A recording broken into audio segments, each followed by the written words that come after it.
लड़की छोड़ी है अपने पति को, मतलब एक मेहरारू छोड़ ले अपने मर्दे के सफलता के बाद, तो आज दुनिया भर का चिलम चिल्ली होता। और कितने देश का सफल मर्द बाटे जवन अपने मेहरारू के छोड़ देले बाटे, दूसर बियाह कैले बाटे, ठीक है ना। योग्य बनावा ज्योति मौर्य जो है एसडीएम बनल बाड़ी, तो उनको मर्दों तो एसडीएम बन सकत रहने हैं, उन्होंने तय कर सकेला के करबा। मर्द मेहरारू के बंद कमरा के झगड़ा के हम कैसे तय कर पाए कि कौन दोस्त बाकी। कल युग के समय में केकर मेहरारू के संग भाग जाती है, दुनिया भर का खबर आता, ठीक है। तो ये सब बात भी छोड़ा, ये सब बात यूपी में बाबा है, और जब बाबा है तो बाबा से सवाल क्यों नहीं करेंगे।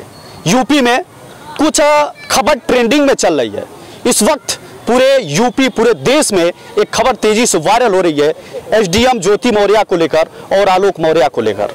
यह खबर काफी तेजी से चल रही है सोशल मीडिया पर, डिजिटल मीडिया पर, इलेक्ट्रॉनिक मीडिया में।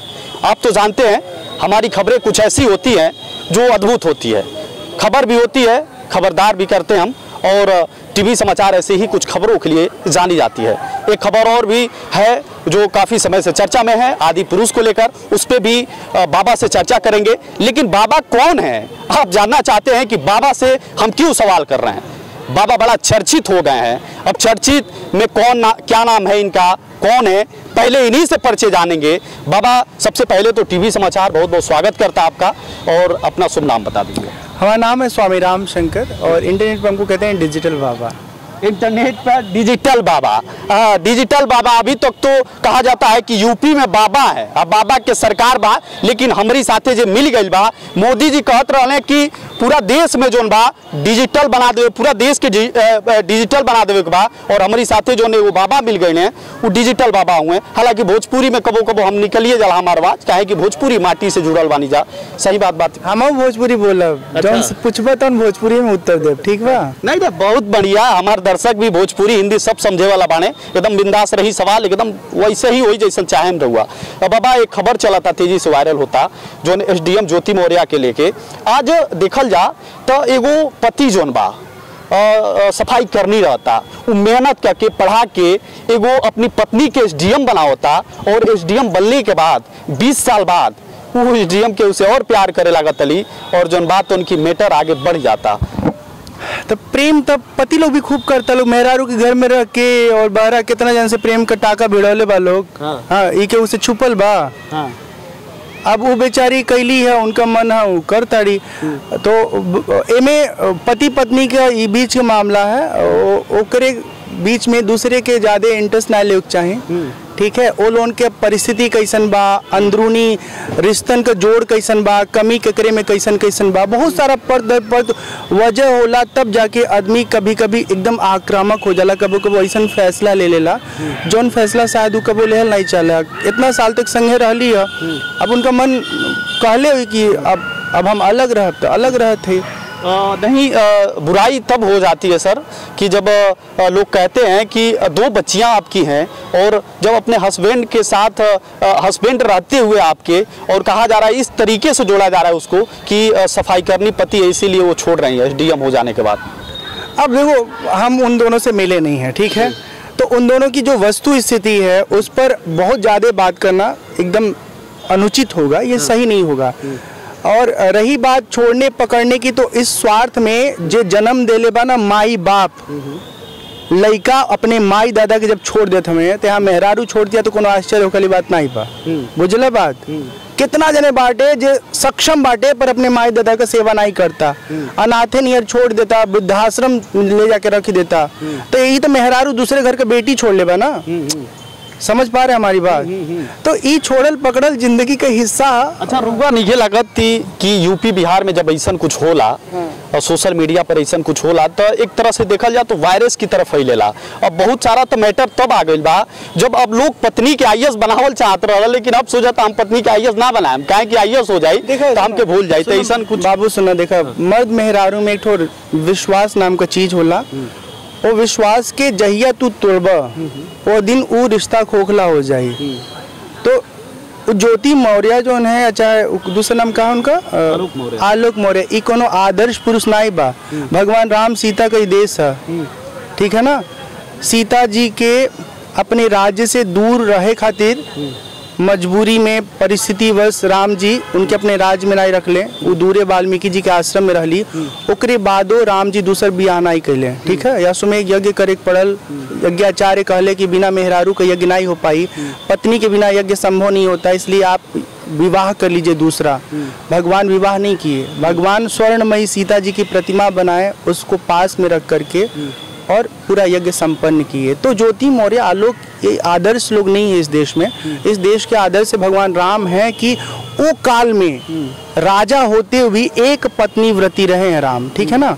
तो बहुत परेशान होने वाली बात नहीं है। रिश्ते में यकीन आपके है, विश्वास है अगर पति पत्नी के बीच में, तो कोई समस्या नहीं है। और जब विश्वास कोई भी एक तोड़ेगा तो फिर वो रिश्ता तो फिर खत्म हो ही जाएगा, खंडहर हो जाएगा, उसको कोई बचा नहीं पाएगा। हमारा सारा ये बातचीत पर टिप्पणी हम आपके भी भाषा में जैसन तू चाह तो वैसे ही हम बोल सकते नहीं, लेकिन वो बोली खाली मूर्ख आदमी बोल सकता है। हम जो भी बोलेंगे समझदारी से बोलेंगे, अपने अंदर की वास्तविक स्थिति से आपको अवगत करा रहे हैं कि एक लड़की छोड़ी है अपने पति को, मतलब एक मेहरारू छोड़ ले अपने मर्दे के सफलता के बाद, तो आज दुनिया भर का चिलम चिल्ली होता। और कितने देश का सफल मर्द बाटे जवन अपने मेहरारू के छोड़ देले बाटे, दूसर बियाह कैले बाटे, ठीक है ना। गूगल पे जाके सर्च कर बता, ऐसा अनगिनत स्टोरी तो है मिली मर्दन का जवन संघर्ष के दौरान साथ देवले मेहरारू के छोड़ के सफलता के रसमलाई में जब डूबले तो दूसरे के संगे रंगरेलिया मनौले, दूसरे के संगे बियाह कैले। वो दुनिया का नहीं दिखाता।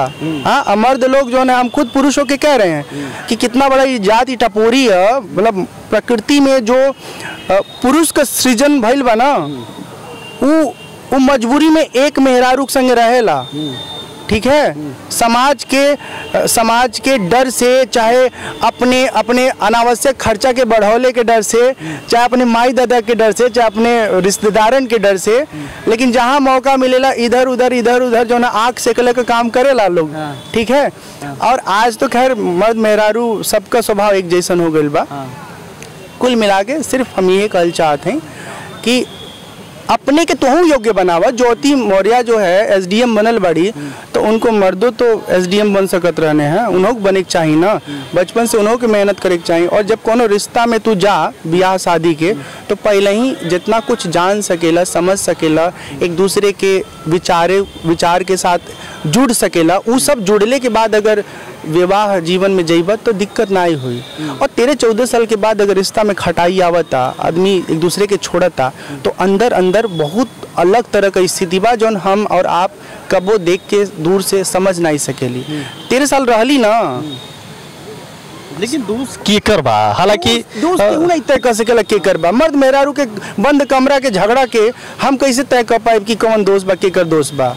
अब ऐसा मेहरारू बाड़ी कुल कि जवन अपने निकम्मा मर्दन के संगे पूरी जिंदगी जिल्लत भरी जियले बाड़ी कुल, डांट खात, मार खाट, पीटत। अब वो दौर ना ही बाकी मेहरारू के झापड़ मरब, मेहरारू के बदतमीजी से व्यवहार करब, और तुहार जो है आरती उतारी कि हमारा मर्द हमें प्राण परमेश्वर, हमें हमारे प्राणनाथ, हमें हमारे पति परमेश्वर में, वो दौर नहीं। आलोक मौर्य तब गुस्सा अब हो गए कि वो कहत रहे कि हम तो पहले चैटिंग पकड़नी, मोबाइल से पकड़नी, मोबाइल में चैटिंग लो, व्हाट्सएप पे खूब कर लो, ओकरी बात जो रहे मोबाइल से ही लो बात कर लो। तो हमके थोड़ा सा ही लगल कि इनके मना भी कहनी ज्योति मौर्य के, लेकिन वो ना मन ली। लेकिन आलोक मौर्य कहता ना कि एक जगह जब हम गई नहीं उनके पीछे लागल, तो जो आलोक ज्योति मौर्य वाली उनसे जेके लब रहे, कोनो पता नहीं उनके नाम याद नहीं क्या हो, हाँ दुबे जी थे।